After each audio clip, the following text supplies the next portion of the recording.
Now अब हम यहाँ पे डिस्कस करेंगे मीन इन डिस्क्रीट सीरीज़। और हम यहाँ पे ये हमारे पास क्वेश्चन है और यहाँ पे है ये हमारे पास एक डिस्क्रीट सीरीज़ है और हमने क्या फाइंड आउट करना है, calculate arithmetic mean using direct method. और हमने यहाँ पे अर्थमेटिक मीन फाइंड आउट करना है लेकिन यहाँ पे यूज़ करना है डायरेक्ट मेथड। तो सबसे पहले हम ये जो सीरीज़ है हमारे पास इसको यहाँ पे एज इट इज़ लिखते हैं।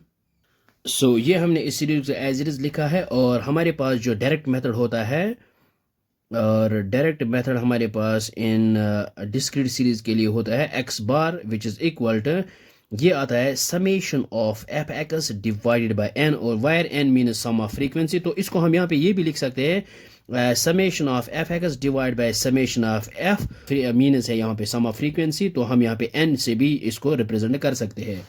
तो ये हमारे पास है, इसको मान लेते हैं एक्स और ये हमारे पास है फ्रीक्वेंसी और हमने यहाँ पे फाइंड आउट करना है एफ एक्स। तो हम यहाँ पे ये एफ एक्स फाइंड आउट करेंगे।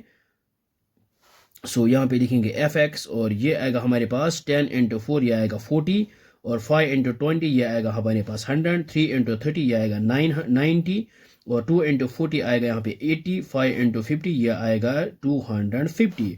और हमने यहाँ पे फाइंड आउट करना है समेशन ऑफ एफ एक्स और यहाँ पे इनको एडअप करते हैं।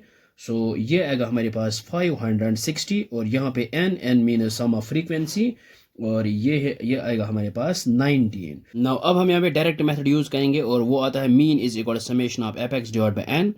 और यहाँ पे मीन आएगा समेशन ऑफ एफ एक्स, ये है हमारे पास 560 डिवाइड बाय एन है यहाँ पे 19। ये आएगा हमारे पास मीन इज इक्वल टू 560 को 19 से डिवाइड करेंगे तो हमारे पास आएगा 29.47।